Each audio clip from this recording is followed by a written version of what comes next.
Today's actually all about, should we say, confidence, because Bitcoin is moving now. It's 43,304, but I'm going to show you why I am more confident than ever that we're now going to start moving up. And because I'm so confident, I'm starting to play my chips very, very, very differently. When you look at the altcoins, you can see that there's certain narratives that are moving. I've got a lot of confidence in these narratives. I'm going to show you why I'm so confident. I'm going to show you exactly which narratives I'm confident about. And it's all about confidence. I've got more confidence than ever today that I should be playing this bull market in a certain way. And I'm going to show you how I'm playing the bull market and exactly which 3 altcoins I'm buying today in front of you because I'm so confident. And then lastly, I know you guys probably watched the Apple Vision Pro launch this week. I'm sure you all saw it. Crazy, crazy, crazy launch. I mean, who would have thought that we would be cheering people for actually buying Apple products? But anyway, the launch did happen this weekend. And if you want an Apple Vision Pro, then you need to watch the show, because today I'm going to be giving away 1, 2, 3, 4, 5, 6. I'm going to be giving away 7 Apple Vision Pros today on the show live with you. So listen, we've got a lot to do. Let's go. Josh, give us some music, bro.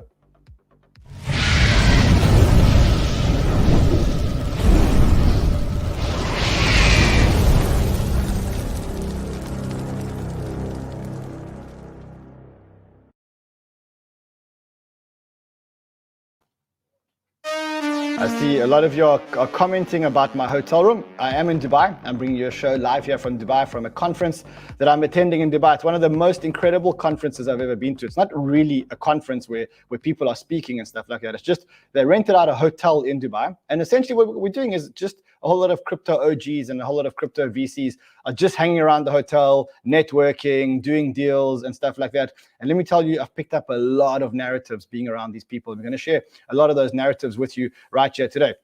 So even though I'm here, and as you can see, it's getting dark, and as you can see, all the guys have gone out on a yacht, I'm here. I'm bringing you crypto love. I'm bringing you crypto wisdom because I've got so much to share with you today. It's going to be one of the highest alpha pack shows that I think we've ever done. So listen, if you ain't already subscribed to this channel, do not subscribe. Do not subscribe. This is a channel for absolute degens. And if you're not an absolute degen, don't subscribe to this channel. If you are, however, subscribed and you do want alpha, you know what the formula is. It's a magic formula. All you need to do, you need to smash the like button. The more likes we get, the more revved up I get. The more revved up I get, the more alpha I give you. The more alpha I give you, the more money we make together. And today is one of those days which is going to be so full of alpha that what I recommend is that you actually take a pen and paper. Let me just see who's got pen and paper. Get yourselves a pen and paper because you're going to need to be making notes today. So I'm going to give you like 2-3 minutes while I get a sip of water, while you're smashing the like button. Get a pen and paper, and because you're going to be making lots and lots of notes today. I promise you that. Also, remember, if you want those Vision Pros, I'm going to be giving away 7 Vision Pros today. Maybe we won't give them all away today, but we will be giving away Apple Vision Pros today. So let me know when you're ready. In the chat, let me know when you guys are ready. I see people still commenting about my hotel room. I mean, it's not a bad hotel room. It's not the best one we've ever had. From now on, I think what we'll do is you guys will actually start rating my hotel rooms that I bring you streams from. You'll start rating. You'll say that one's a 5, that one's a 6. So let me know how you rate this hotel room for today. All right, let's go. Let's talk about all the alpha that we're going to talk about today. I said to you today that I'm watching the Bitcoin price and I'm feeling more relaxed and more confident than ever. And the reason why I'm feeling more relaxed and more confident than ever is because this is part of the plan. This is exactly part of the plan. Right now, we have been consolidating for the last 30 days. If you look at the Bitcoin price movement, you look at December, we've been consolidating from about here when the ETF was approved until where we are today, which is about actually even a little bit longer than a month. And it is really all part of the plan. And the reason why I say it's all part of the plan is if you look at the previous halving cycles, which is the ones that you're looking over here, you can see the orange line is the 2017 cycle and the 2020 and the 2021 halving cycle is the blue line over here. And what you can see is that this is the period where we're supposed to be consolidating. In both of these periods, we move slightly sideways and maybe a little bit down. Now, in 2021, we obviously moved a lot down. This was the COVID correction. So this dip over here was the COVID dip. I don't really see COVID coming back or a black swan coming back. So for me, when I look at this little correction over here, I'm saying, if we're going to have a little sideways movement, or we're going to go slightly down, I get it. I'm ready for it. It's all part of the plan, and that move is not going to shock me at all. The other thing is that I read this tweet from Red Capital, and what he says, look, if history is any indication, then Bitcoin actually should begin its pre-halving rally inside the next week. So it's almost like, look, we know this is part of the plan. We're going to move sideways, and we're maybe going to have a correction. Maybe we've already had the correction. The next part of the plan is actually the pre-halving rally. And if history repeats itself, we are actually running out of time here. We're running out of time here because next week should begin the pre-halving rally, which means that if you want to participate in the rally that comes after the halving, and just for those of you who maybe haven't been here for a while, that is what the post-halving rally looks like. So we go sideways and we consolidate, and then we go into the post-halving rally. And when we go into the post-halving rally, it's quite an aggressive, this black line here is the halving. We go into quite an aggressive part of the rally. Now, in these aggressive part of the rallies, you don't really have time to position yourselves. So the idea is that you've got to position yourselves before these rallies. As I said, it's all part of the plan. You've got to have a plan. Have the plan now and start putting your plan in action. I'll show you what I'm doing in terms of putting my plan in action today and which altcoins I'm buying and stuff like that. But this is all part of the plan. And we're running out of time. We don't have much time because if history is going to repeat itself, the pre-halving rally could start as soon as next week. Also, if the plan and the halving cycle repeats itself, then what we know is that it's actually going to be altcoins that are going to lead the next part of the rally. So you can see in the Q1, in the pre-halving year, usually in January, we go slightly down, which we did go slightly down. Then somewhere over here, we start picking up and we start going up into April, which is the halving. So you can see that that's what's happening here. And if you look at the altcoin total market cap, you can see that we are now starting to coil up. And we're very ready for this potential breakout that is about to happen. So that's making me extremely confident. This is all part of the plan. This is nothing like, there's nothing new here. This is exactly what we're used to seeing every single pre-halving cycle. And what we saw this weekend is we saw some narratives starting to pop. Not a lot of narratives. Right now in this market, because we've been moving sideways and maybe even slightly down, what you'll realize is that you've got to be very tuned into the narrative. This is a narrative-driven market. It's not like this part of the market over here, where everything goes up and you can basically you can invest in anything and everything's going to go up, and some projects are going to go up more than others. In this part of the market, because we're moving sideways and moving slightly down, what you're seeing is it's very certain narratives that are exploding. So here you can see the AI narrative is exploding. Here you can see the real world asset narrative is exploding. And that's why you'll see that Link, and let me show you another one, 𝗕𝗆 is also exploding. That is the real world tokenization of assets is starting to explode. Another one which is exploding, STRD. We're going to spend a lot of time talking about STRD today. Pendle. Why is Pendle exploding? So we'll talk about why Pendle is exploding today. This part of the market, you've got to be quite smart. You've got to catch the narratives. The next part of the market, doesn't matter what you hold, unless you're holding absolute shit, you're going to end up making money, which is great because it means that you don't really have to work hard to make money. But if you want to make like real life-changing money, then you got to be in tune with the narratives. And that's what I'm going to speak to you a little bit about today. What you can also see, though, is that everything is being prepared. Everything is being prepared for the next part of the market. Everything is preparing us for this next parabolic bull run. The first thing is the charts are aligning. I saw this today. It's the first time in Bitcoin's history that the 200 EMA crosses the 100 SMA. So another, like, almost, you want to say a golden cross. This is another one of these bullish golden crosses. The other thing that is now completely out the way is the ETF trade. And I'm glad it's out the way because, to be honest, as a content creator, I'm so tired of making ETF-related content and commenting about how much money is going into Grayscale, how much money is moving out of Grayscale. It's probably the most boring content in the whole world. And we've been covering it for like a month already. So it's time to put that narrative aside. And what you can see is when you look at the ETFs, net, we've got a 1.5 billion net inflow into the ETFs, which is not bad for like a month after approvals, not even a month after approvals. We've got 1.5 billion. probably, as I said, in 3 to 4 months, we'll have 5 to 10 billion in the ETFs. And if you've got 5 to 10 billion, that trade is pretty much out the way. And that's getting us coiled up for the next part of the bull market. So everything is going according to plan. And as I said to you, I'm really, really, really confident about the next part of the bull market. More confident than actually I've ever been. Really, really, really more confident than I've ever been. And I'll show you 3 reasons why I am so confident. Because I'm not like blindly confident. Because I think if you are blindly confident, then you could get wrecked. You got to have fundamentals that back your confidence. You're not actually blindly confident. You got to be confident because you have the data to support your confidence.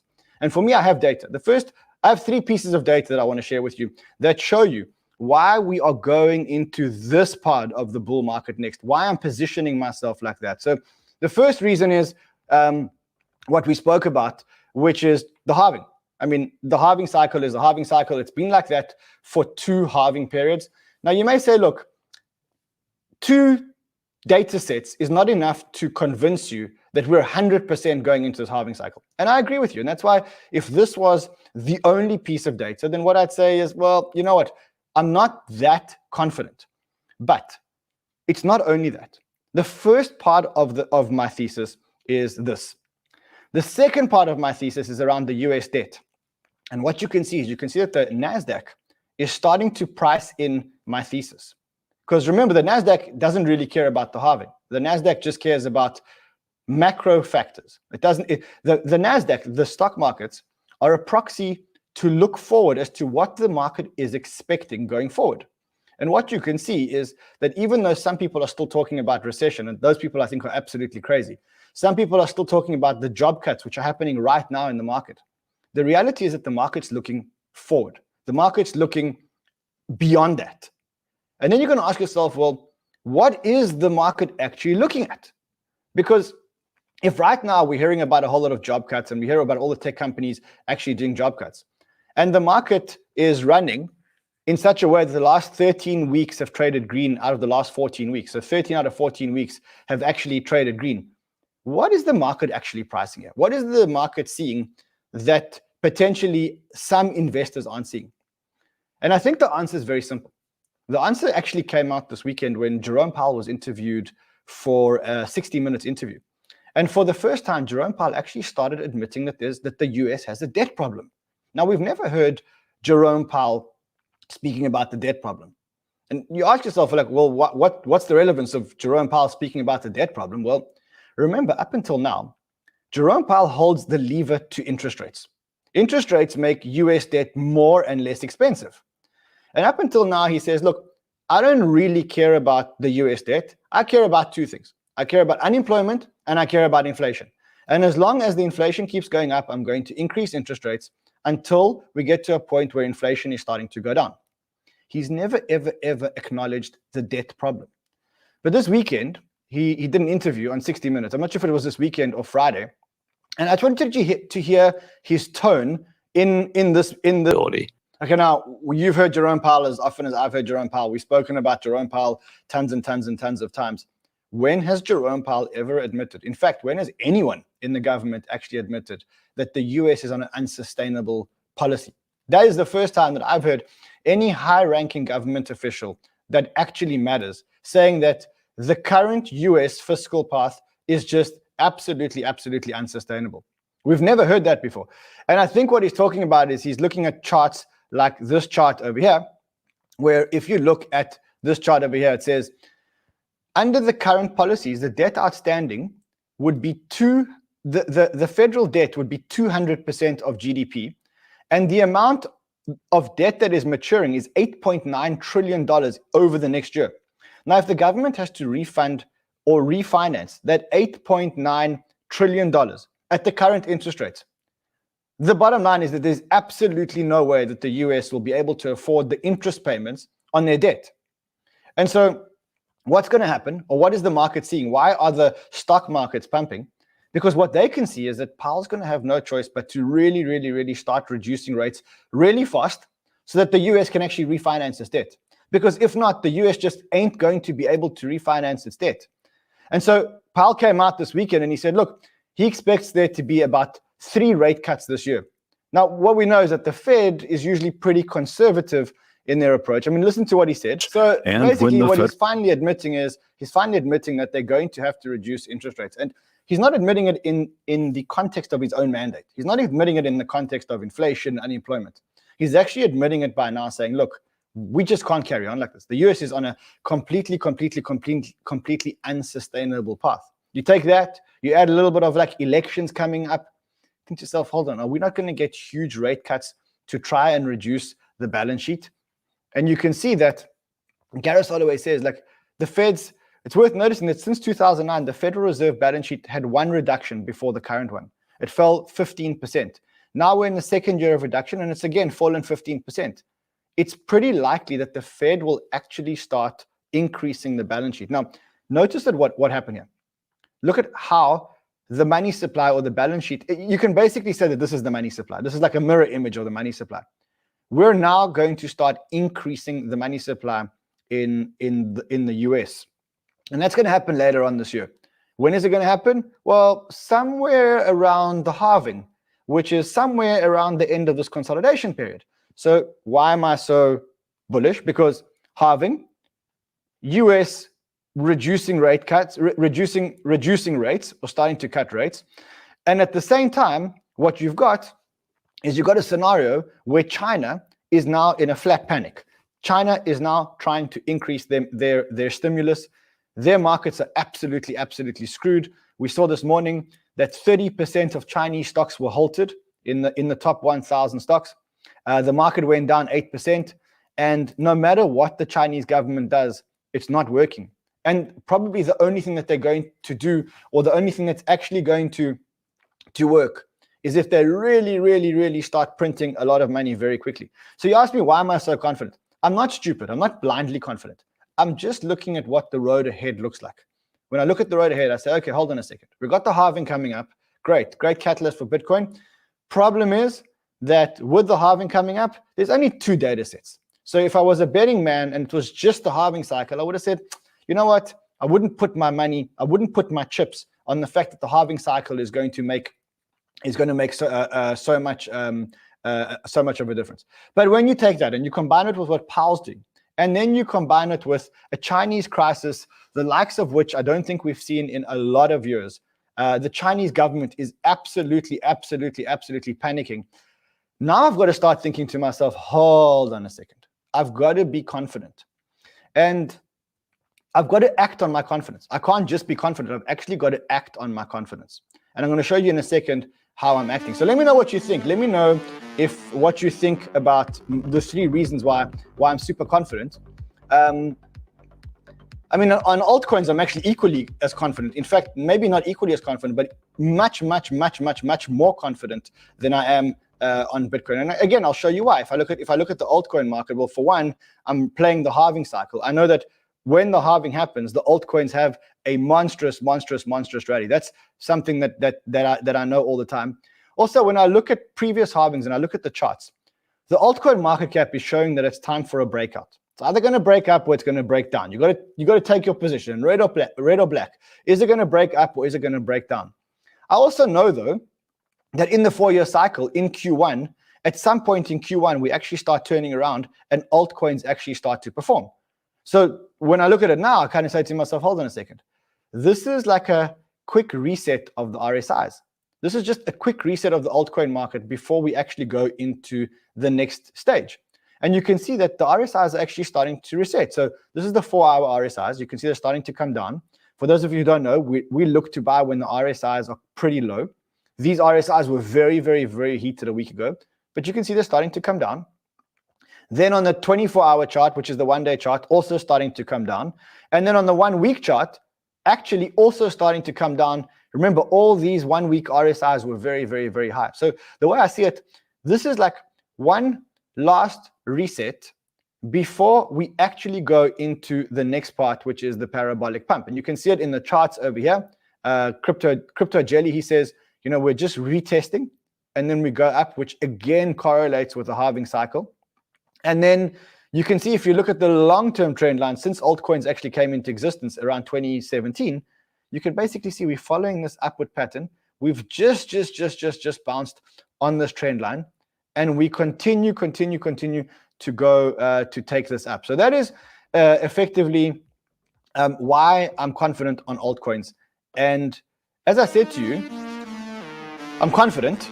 I've now told you that I'm confident, but now I'm going to show you how my confidence is changing the way that I invest in this market, because that's exactly what it's doing. It's really changing the way that I invest in this market. I've been around for 3 cycles. This is probably my 4th cycle in crypto, and I've made a lot of mistakes. And this time what I've done is I've just said, look, because I'm so confident, I'm going to try not to repeat any of the mistakes that I've made in the previous cycle. So what were the mistakes that I've made in the previous cycles? Well, a couple of things, and I'm going to change them this cycle. So I'll show you what how I'm actually changing my investment approach. The first thing is, this cycle, I'm actually playing as if it's going to be the last altcoin cycle ever. I don't know if we're ever going to have another altcoin cycle. I don't think we will. I don't think we'll have such an aggressive altcoin cycle ever. And hell, you know what? If we do land up having another aggressive altcoin cycle, then let's just take it as a bonus. But I have to live this bull market as if it's the last bull market. I'm making the assumption that in the future, exchanges are going to be more regulated. The SEC is going to catch up with whatever happens. The Coinbase case will be finished for good or for bad. And I don't believe that the Coinbase case is just going to be all crypto points. I think crypto is going to score some points, and I think the SEC is going to score some points.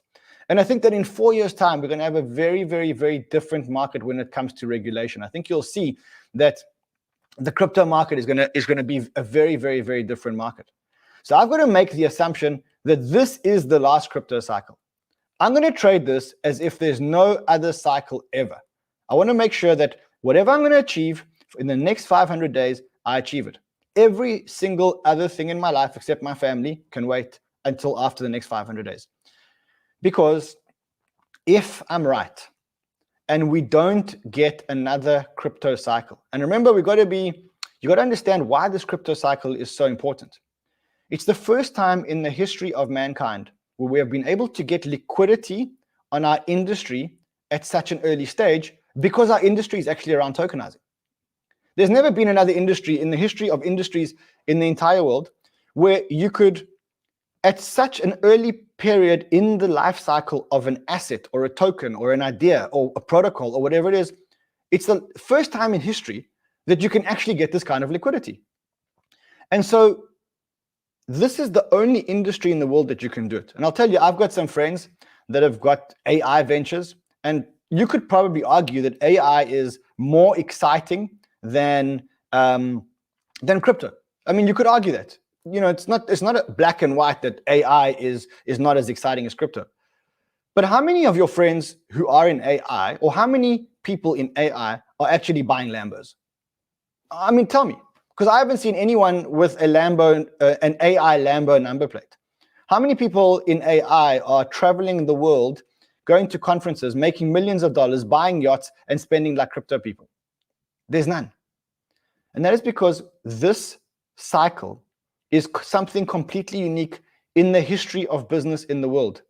And I don't believe that we're ever going to see a similar cycle like this again. I think once the regulations catch up to this, then crypto becomes a normal industry. And when crypto becomes a normal industry, we're going to be screwed, because we have tasted, we've eaten the apple. We've eaten the apple. We've tasted the poison. And once we've tasted the poison, it's going to be very hard for us to go back to a normal industry where you start up a venture, you invest, you get no liquidity for 3 years or 10 years or 20 years until it actually becomes a very big protocol, a very big business. This is the first industry, and in my mind, the last cycle that we're ever going to get this. And so I'm trading this cycle as if it's the last cycle. If we get another cycle, fantastic.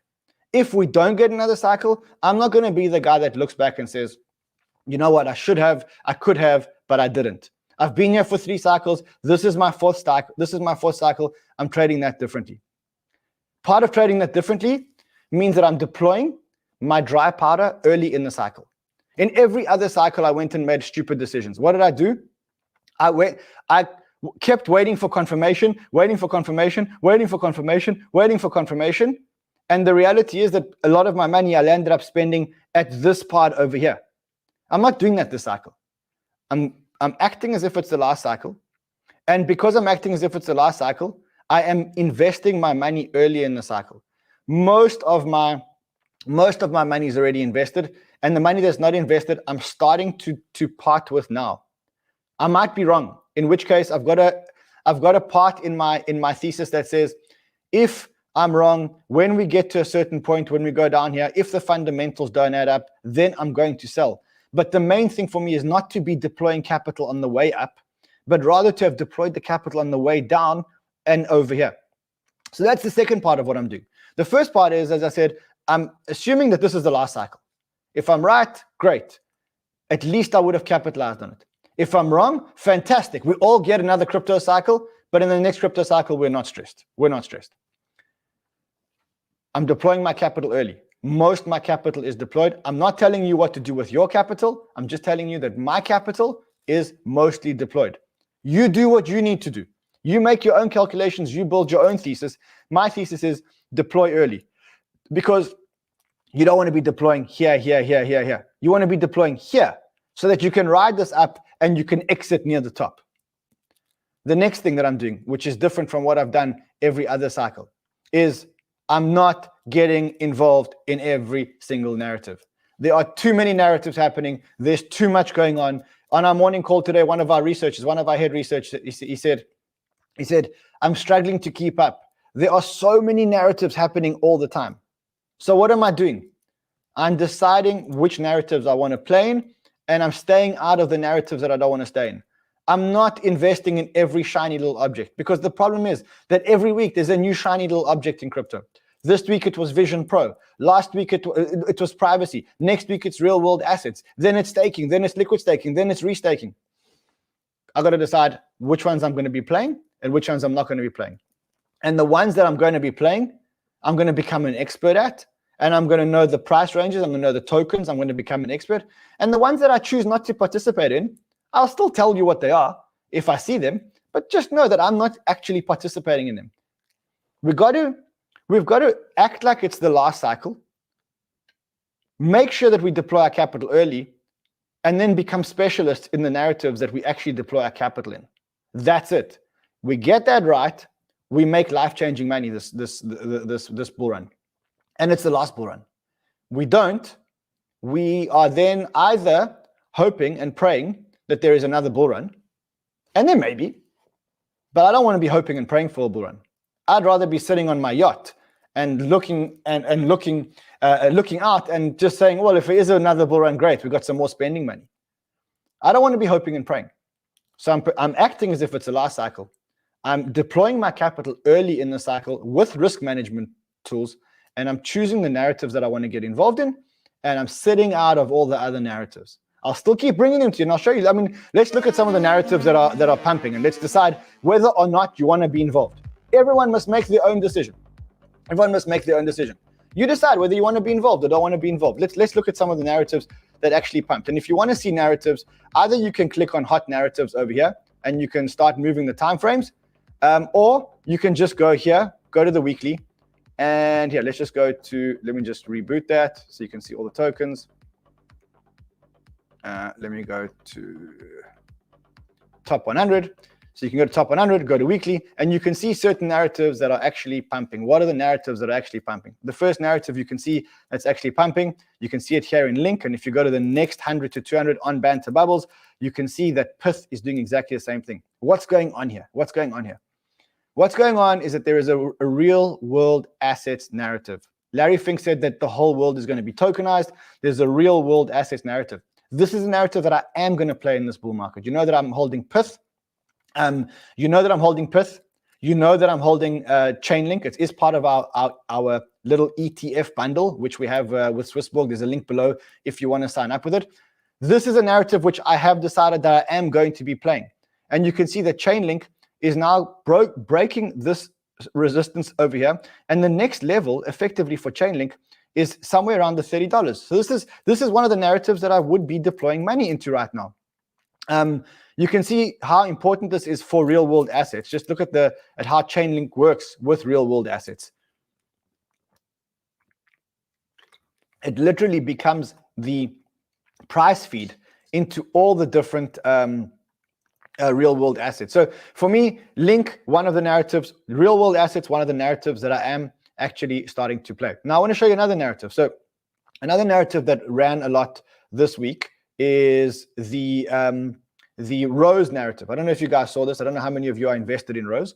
You can see in the last week, Rose is up 10%. It was backing all the trends. And yeah, here's another narrative. So what is Rose? Rose is a layer 1. It's built with Cosmos. It's built with the Cosmos software developer kit. It is a layer 1, and what it does is it focuses on privacy. Not privacy like Monero kind of privacy, but more institutional type privacy, where institutions can trade on blockchain without showing every single one of their transactions to their competitors. Which is, if you think about like the institutional landscape, JP Morgan, they want to play in blockchain, but they can't have transparency where you can see every cent that's going out of JP Morgan and what they're investing in. That's never going to work. And so what Rose is doing, it's actually called Oasis Protocol. What they're doing is they're trying to solve this problem. Now, they've been developing this since 2017. I invested in Rose back in 2017. Must be honest, I've chosen not to ride this narrative. Why? Because there's so many other narratives, and this is not one where I'm going to become the champion. And so even though they are making great headway, and you can see like after 7 years of development or 8 years of development, the main DEX on Rose has just launched. It's called IX. It's called 𝗏𝗏𝗏𝗏. I mean, I'll give you, if you guys are alpha hunting, go and check it out. You can go and they actually just launched the token. Then you've got the meme coin, because remember, we always said, if you like a narrative, if you like an L1, you buy the DEX and you buy the meme coin. So the DEX is this 𝗏𝗏𝗏𝗏. The meme coin is a meme coin called Rosie. So go and look for Rosie if you want to play this narrative. Now, remember, you don't have to play this narrative. I'm deciding not to play the Rose narrative this time around. Why? There's too many narratives between gaming and everything else that I can't play this narrative. So let me show you another narrative that I actually am playing, and that is the narrative of liquid staking. So there's a new narrative that you guys are going to hear a lot about, and it's called EigenLayer. EigenLayer is, you know, let me show you what EigenLayer is. I got this video from CoinGecko. It's a very, very, very cool video, which talks about what restaking is. So I'll play it for the guys that don't know what it is. The idea of restaking is simple. We've already got all these staked ETH securing the Ethereum blockchain. So why not repurpose what we already have across multiple venues to secure multiple protocols and earn multiple yields all at the same time? With restaking, ETH staking can be outsourced to secure other new protocols or ecosystems, and users will be able to tap into these platforms to earn additional fees and rewards on top of what they are already getting from staking ETH. Just like LST and 𝗨𝗏, it won't be long before other protocols start tapping into the LIT market. Okay, so there's a new liquid restaking protocol. How does it work? When you stake your ETH, you get a liquid staking protocol. But you can take that liquid staking protocol and you can secure other blockchains using your liquid staking protocol. That is what EigenLayer actually allows. And what you can see, the reason why I'm talking about EigenLayer is because EigenLayer have been closed because their launch was so successful that they got too much TVL. And you can see they're already like the 11th biggest dApp or 11th biggest protocol by TVL. And now today they've reopened their vault. So if you've staked your ETH and you want to restake on EigenLayer, do that, because when you restake on EigenLayer, you can get a whole lot of airdrops. Now I'm not going to go into all of these airdrops, but suffice to say that you can get a whole lot of airdrops. And I'll leave a link to the spreadsheet here and on the front runners. And you guys can go and decide whether you want to be playing in this EigenLayer restaking type airdrop. So those are the ones that you can decide. I'll give you another one. And this one for me is much, much, much simpler. Like there's some narratives that are like, should I get in? Shouldn't I get in? But this one that I'm about to show you now is probably for me the biggest no-brainer in terms of blockchain at the moment. It's like, if you haven't been listening to the show up until now and you haven't been writing down the alpha, you have to try and understand what I'm about to say to you now about the next 2 to 3 protocols that I'm going to speak to you about. Because when you click about what I'm about to say to you, you will realize that right now on the market, I've probably discovered the highest risk to return ratio trade in the entire market. And let me show you what that risk to return ratio is. It's something that I have spoken to you guys about a few times, and it involves STRD. Now, I started speaking about STRD over here in December, to be fair, November, December, and STRD is already up 400% since then. But I still think that if you understand what I'm about to say to you, you will think that you will understand why I'm so bullish about this. So let's quickly talk about what STRD is. STRD is a liquid staking protocol. You stake your assets, you stake your Cosmos related assets, and you get a liquid staking derivative. It's the same as 𝗤𝗏 on Solana or Lido, which is the primary staking platform on ETH. If you want to stake to secure the network on ETH, you go to Lido, you deposit your ETH onto Lido, and they go and stake it for you to secure the network. If you want to stake your Solana to secure the network, you go to 𝗤𝗏, you put your Solana on 𝗤𝗏, and they use those Solana to secure the network. If you want to do the same thing on Cosmos, you go to a protocol called STRD, and you stake your Cosmos related chains on STRD. Now here's where the kicker comes in. If you think about Solana, Solana is one chain, right? So kind of like you say to yourself, if Solana succeeds, 𝗤𝗏 succeeds, and if Solana fails, then 𝗤𝗏 fails, right? Makes perfect sense. If ETH succeeds, Lido succeeds, and if ETH fails, then you can kind of say that Lido fails, right? So each 𝗤𝗏, Lido, all the other staking protocols are actually bets that the chain will succeed. And if the chain fails, then so does your investment fail, right? But STRD is different. And the reason why STRD is different is because STRD is not a bet on one chain like 𝗤𝗏 is on Solana and Lido is on ETH. STRD is optionality on the success of any, many, or all Cosmos chains. Because Cosmos is a technology, STRD allows you to restake not only one chain. It allows you to stake right now a few Cosmos chains, but soon probably every single Cosmos chain. Which means that when you invest in STRD, you're taking a bet that either Injective or Celestia or any other, or Zeta chain or any other chain will actually succeed. And if one succeeds, then you could say, well, then STRD should be the same value as Solana, as 𝗤𝗏, right? But what if like 10 Cosmos chains succeed? And STRD is the port which allows you to stake any of those 10. It's the only play in crypto where I know where you can invest in one protocol and get optionality on an entire ecosystem, some of which has not yet been born. I haven't seen this opportunity yet. If Injective fail, don't worry, another chain will go up, and if maybe it'll be Rose, and you can stake your Rose on STRD. I'm not sure that if they support Rose at the moment, but I'm just saying it is optionality on any Cosmos chain that exists, on any Cosmos chain that is about to launch. There is no other play that I can think of on the market that gives you optionality into so many chains. Usually each protocol is giving you optionality on one chain. 𝗤𝗏 gives you optionality into Solana. Solana fails, 𝗤𝗏 probably fails. Lido gives you optionality into ETH. STRD gives you optionality into every single potential Cosmos chain. I haven't seen this risk return profile in, and that's why I'm going all in on STRD. Also, the other reason why I'm going all in on STRD. Right now, very, very, very difficult to buy STRD because the average person goes and looks at where can I buy STRD. I just want to show you how this works. So average person goes to STRD and says, okay, which markets is STRD trading on?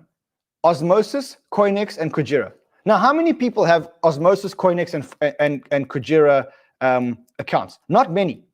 One day, when this is listed on Binance and on Coinbase and whatever else, this is going to pump. So not only are you getting optionality, but you're getting it all before the exchange listings. Now, I'll give another example of another one that gives you these optionalities. Astroport. Astroport is a DEX, except Astroport is not just a DEX on one chain. It is a DEX on any Cosmos chain, Neutron, Injective, you name it. Astroport gives you optionality. One chain fails, you don't give a shit. 2 chains fail, you don't give a shit. 3 chains fail, you don't give a shit, right? So there are only 3 players that I know that actually do this right now, and maybe there's more. I can only think of 3. The first one is STRD, because no matter which Cosmos chain succeed, they will probably use STRD as their staking protocol. The second one is 𝗨𝗧𝗧𝗏, because regardless of which Cosmos chain succeeds, the DEX, which is 𝗨𝗧𝗏, will support all the winners. The third one, I haven't done as much research into it, is Mars. Mars is a lending protocol. And this protocol is, again, a cross-Cosmos protocol, right? So to me right now, if you want like 3 best risk-return plays in crypto, I would go STRD, 𝗨𝗧𝗏𝗏, Mars.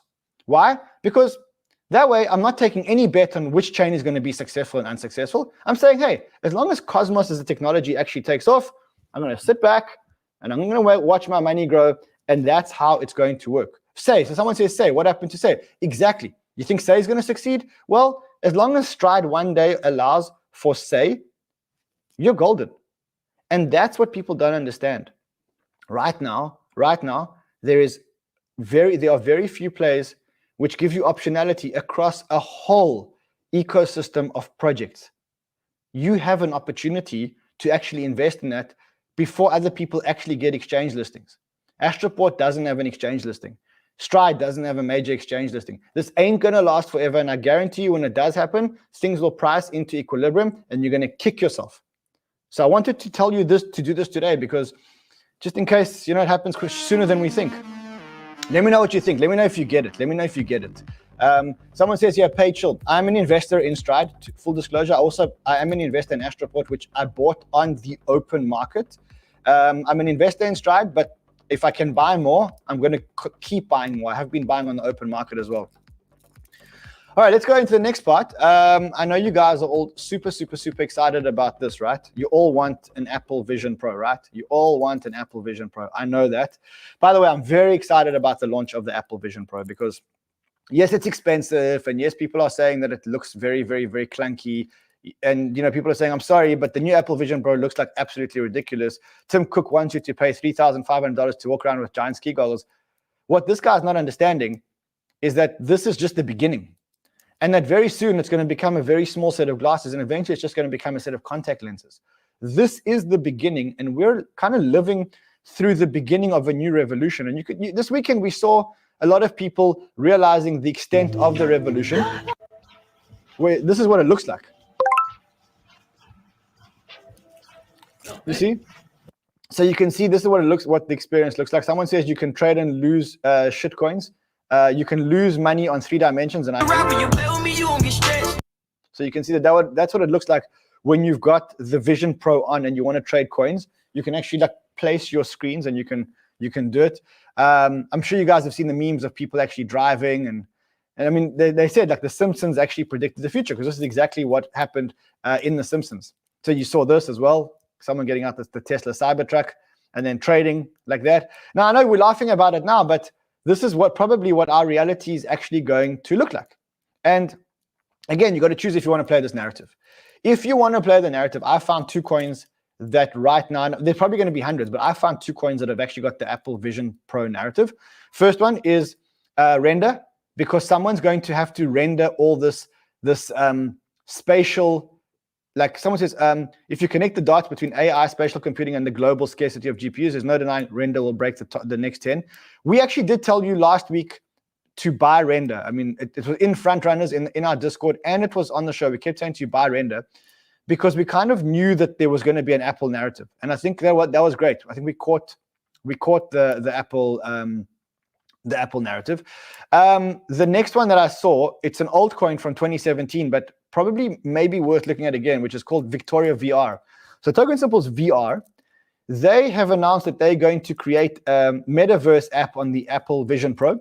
They've also got their own game that you need to put an Oculus on. So again, go look decide whether you want to play in this narrative. If you want to play in this narrative, well then go and look at the coins that are in this narrative.